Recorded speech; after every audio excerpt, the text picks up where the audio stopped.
Bonjour Ralph, Salut Ian, comment ça va? ça va bien? Une autre journée avec d'autres idées, d'autres questions, d'autres réponses. On a une invitée aujourd'hui. Bien sûr, oui, on a Saba Basliman. Bonjour, ça va? Bonjour. Bonjour, Bonjour ça Ralph, va? bonjour Yann. Bonjour. On voulait montrer à nos auditeurs la genèse de ton invitation. Alors, je te félicite, Saba, d'être sur Twitter. Puis je partage ici ton compte Twitter qui est disponible pour tous, qui est Saba 193 03 239. Très facile. Très facile à retenir, oui. On en profite pour montrer un petit tweet qui a attiré mon attention la semaine dernière ou il y a 2 semaines, et c'était de ton école, Dianadan. Puis c'était un tweet qui renfermait finalement deux informations. Un, que tu avais fait un Padlet avec ta salle de classe. Puis deuxième, la question qui est, tu vas nous en parler. Et toi, qu'est-ce que tu fais chez toi pour te sentir mieux? Puis j'ai trouvé ça tellement superbe que j'ai dit, il faut absolument qu'on invite Saba à venir nous en parler. Merci Yann, merci Ralph beaucoup pour l'invitation.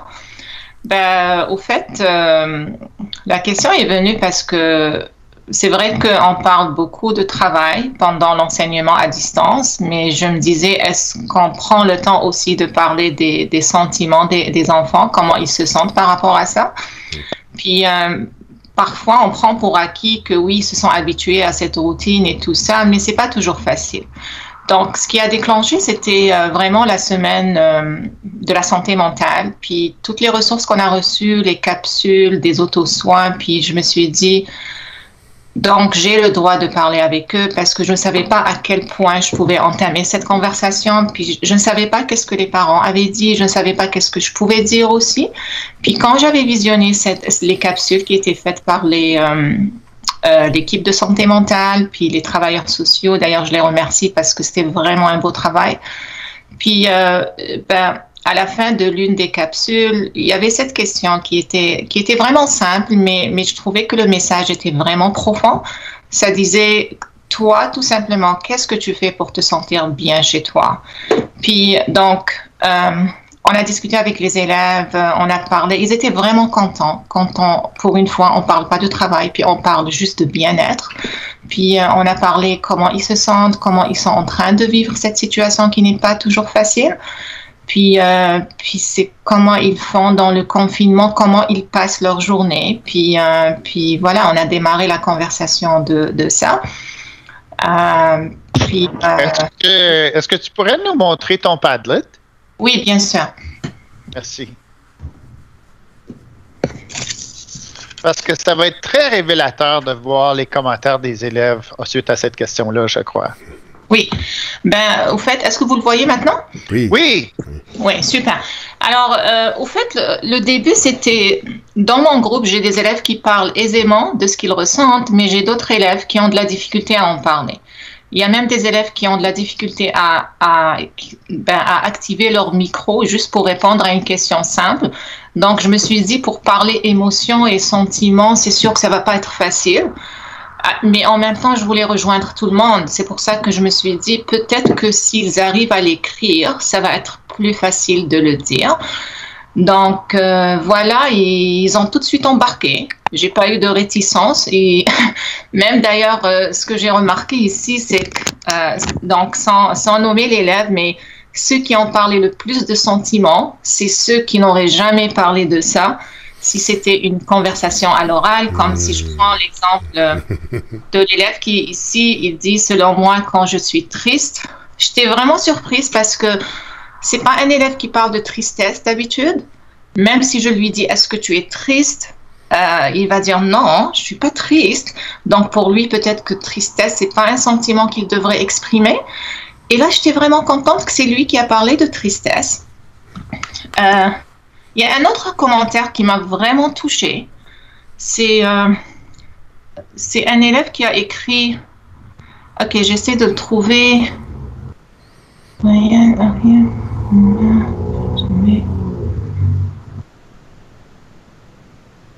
Ok, il y a un commentaire ici, c'est anonyme. Mais après, il a écrit son nom. Puis là, il dit, je prends mon laptop et quand je l'utilise, j'oublie tous mes problèmes. Ça, j'ai trouvé que c'était vraiment touchant comme message. Donc, voilà. Donc, quand on a créé ce Padlet, ce qui est intéressant aussi, c'est qu'on pouvait venir le visiter à chaque fois. Donc, on ne l'a pas fait une fois, puis c'est fini. Quand on a parlé de résilience, puis c'est quoi les stratégies pour justement s'en sortir en bonne santé mentale à la fin de ce qu'on est en train de vivre. Puis je les invitais à chaque fois à venir voir, puis est-ce qu'ils veulent changer leur... parce qu'au fait, on avait fait une liste de ce qu'on pourrait faire pour bien se sentir. Puis là, on se disait, est-ce qu'on va revoir, réviser cette liste? Puis aussi, ils allaient voir ce que les autres ont fait. Puis peut-être s'inspirer de ce que les autres sont en train de faire pour se sentir bien. Donc, oui, puis j'aime l'idée que ça reste là et que les élèves peuvent répondre aux autres et tout ça, là, puis leur poser des questions, ça c'est bien aussi. Puis regarde Ian à la gauche, il y a quelqu'un qui joue Minecraft avec le club le vendredi. Hein. Ben oui! Je vois ça. Non, mais c'est bien, tu vois, c'est des activités, les élèves, tu sais, c'est pas nécessairement comme pour apprendre, mais ils veulent s'amuser, puis ils vont apprendre quand même. Alors, mais c'est super le fun. Exactement. Exactement. Il y a beaucoup de variétés dans les approches qui sont prises par les gens. On voit de bicyclette, faire du bricolage, faire à manger. Alors, c'est un beau survol de toutes les choses qu'on peut faire à la maison. Ouais. On a effectivement beaucoup de jeux aussi. Il y a beaucoup d'amis qui jouent, mais ce qui est intéressant aussi, c'est dans les commentaires, ils essaient chacun de voir qu'est-ce que l'autre est en train de faire comme jeu, peut-être pour qu'ils jouent ensemble en ligne et tout ça. Mais bon, moi, ça m'a rassurée parce que personnellement, à la maison, je peux voir aussi que ce qui fait plaisir le plus à mon fils, c'est de jouer. Alors, je commençais à me poser des questions. Est-ce que c'est normal qu'il est en train de jouer tout le temps? Puis quand j'ai vu ces commentaires, je me suis dit, OK, c'est beaucoup d'enfants qui sont en train de le faire en ce moment. Mais il y a du social dans ce qu'ils font aussi, tu vois. C'est pas comme il est renfermé dans une chambre et puis il joue tout seul, là. Ils jouent ensemble, ils se parlent, ça jase, ça rit, ça raconte. C'est super le fun.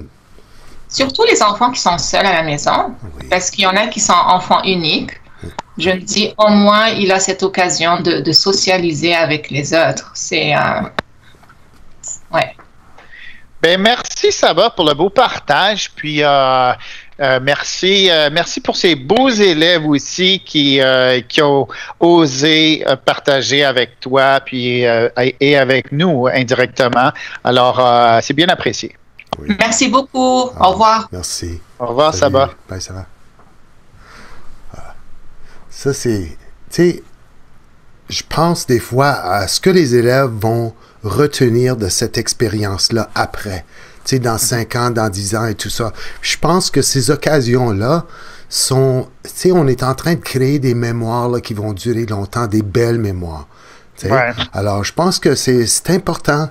Tu sais, de faire ça de temps en temps, puis juste de faire un petit recul, comment tu te sens, qu'est-ce que tu fais pour te sentir mieux et tout ça, parce que, bon, on a besoin des stratégies pour traiter de la situation, et puis, mais en tout cas, tu sais, moi, ça me donne des frissons, des fois, ça me fait chaud au cœur, là, que les élèves puissent faire ça, puis s'entraider comme ça, c'est vraiment bien. Ben oui, ben oui. OK. Alors, on a une couple de questions, Ralph, pour toi aujourd'hui. Oui, oui.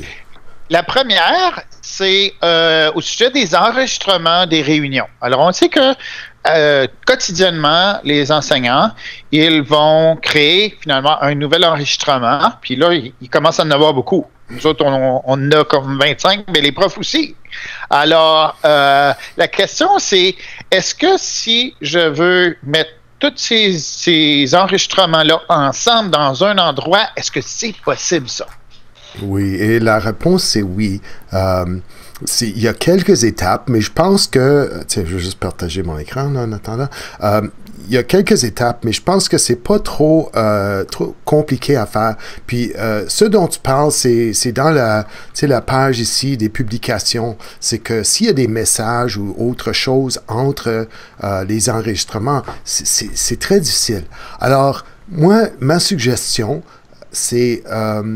on commencerait dans Stream. OK? Puis je vais juste ouvrir mon Stream ici, puis le mettre sur l'écran pour vous montrer un petit peu à quoi ça ressemble. Bon, vous avez dans le Stream ici, dans mon contenu, des groupes. Puis je pense qu'on a déjà vu ça. Chaque groupe a été créé pour une classe. Donc, aussitôt que vous créez votre classe dans Teams, ça crée un groupe ici dans Stream. Puis je m'en vais là. Mais le groupe comme tel a des vidéos. Donc, tout ce qui a été enregistré comme leçon est là. Mais ça serait le fun de les avoir tout à un endroit dans le Teams. Donc, ce qu'on ferait... puis je ne vais pas faire toutes les étapes ici, mais on va faire ça dans une vidéo, là. C'est que je vais me créer une chaîne qui va avec mon groupe ici. Et de retour dans mon Teams, je peux ajouter ma chaîne comme un onglet dans mon Teams. Alors, je vais dire que je veux une chaîne de stream. Et puis là, je vais être capable de copier-coller l'adresse de ma chaîne là. Et puis, je peux l'appeler ce que je veux. Ça peut être vidéo ou leçon ou quoi que ce soit, là, les réunions.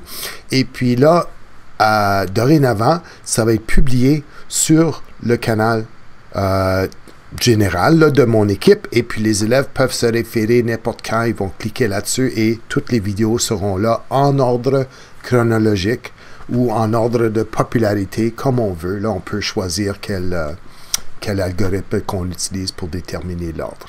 Alors, ça, c'est vraiment bien pour pouvoir s'organiser sans que tu dises aux élèves, ben, il faut que tu ailles dans Stream, il faut que tu cliques là. Comme c'est dans le Teams. C'est plus facile quand c'est là. Excellent. Merci, Ralph. Et aussi, on a une autre question au sujet de Peer Deck aujourd'hui. Alors, la question, c'est la suivante. J'utilise Peer Deck avec mes élèves, donc j'ai ajouté l'onglet dans Teams. Puis, ça serait la même procédure là, que tu viens de montrer avec le bouton plus, effectivement. Finalement. Oui. Je peux le voir, mais les élèves ne peuvent pas, ou bien ils ont le message qu'ils n'ont pas la permission d'utiliser cette application. Est-ce qu'il y a un problème? Il y avait un problème. Et c'est moi qui l'ai causé, donc je m'excuse d'avance. Mais en essayant, oui, c'est de ma faute. Moi, j'avais demandé, au début, quand on avait le team, j'ai dit, OK, on va regarder toutes les choses de sécurité avec les services informatiques et tout ça, là. Qu'est-ce qui risque d'être un problème? Qu'est-ce qui risque de causer des ennuis pour les profs et tout ça? Puis l'installation des applications par les élèves, moi, ma première réaction, c'est que non, je pense que les profs devraient installer les applications, mais pas les élèves. Donc, on a enlevé les applications pour les élèves. Mais, comme n'importe quelle décision, il y a des conséquences attendues et il y a des conséquences inattendues. Et une des conséquences inattendues, c'est que même si le prof ajoute Peer Deck ou Flipgrid dans un onglet dans sa classe, si les élèves n'ont pas le droit d'utiliser des applications, les élèves ne peuvent pas les utiliser là. Alors, on a changé ça en fin de semaine et puis maintenant, ça fait quelques jours, donc les élèves peuvent avoir accès. Puis, je veux juste montrer ici dans ma classe de quoi qu'on parle ici. Moi, j'ai ajouté un Flipgrid. Et quand on a cet onglet-là de Flipgrid dans notre classe, les élèves font leur login avec leur compte Microsoft et puis là, ils entrent un code. Tu sais, avec Mathieu, il nous avait montré, OK, rentre ce code-là, puis tu peux rentrer dans le Flipgrid. Donc, les élèves peuvent faire ça maintenant à partir de leur team, ce qui est super convivial et, tu sais, moins de va-et-vient.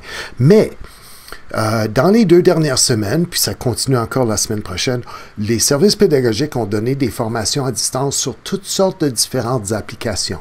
Et quand je vais pour ajouter des nouvelles applications ici, je vais les trouver comme plusieurs des applications sur lesquelles on a donné des formations sont là et sont faciles à intégrer dans le Teams. On a Flipgrid ici, on a Peer Deck, j'ai trouvé Kahoot, j'ai trouvé Poly, Nearpod, Mindomo, Buncee. Alors, il y a plein de choses là, qui sont le fun pour les élèves ou convivial pour les profs de pouvoir faire des petits sondages ou faire des Kahoot, des questionnaires. C'est comme, tu fais ton propre game show avec ça, mais tout peut se situer directement dans le Teams. Donc, beaucoup plus facile pour l'élève de naviguer tout ça. Il y a beaucoup de belles choses à explorer là-dedans, Ralph. Puis, on encourage les gens d'aller essayer le bouton plus. Oui. Puis, si vous trouvez des nouvelles choses qui fonctionnent bien, allez-y, puis faites-nous des suggestions. Puis ça nous ferait plaisir de les mettre en vedette ici à l'émission. Absolument. Oui, on est toujours prêt à découvrir des nouvelles choses. Hein? On est là pour ça. Oui.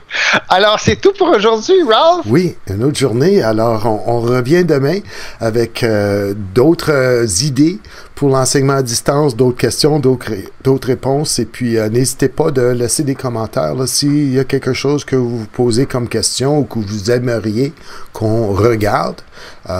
N'hésitez pas de mettre un petit commentaire. Alors, à demain, Ian. À demain, Ralph. Salut tout le monde.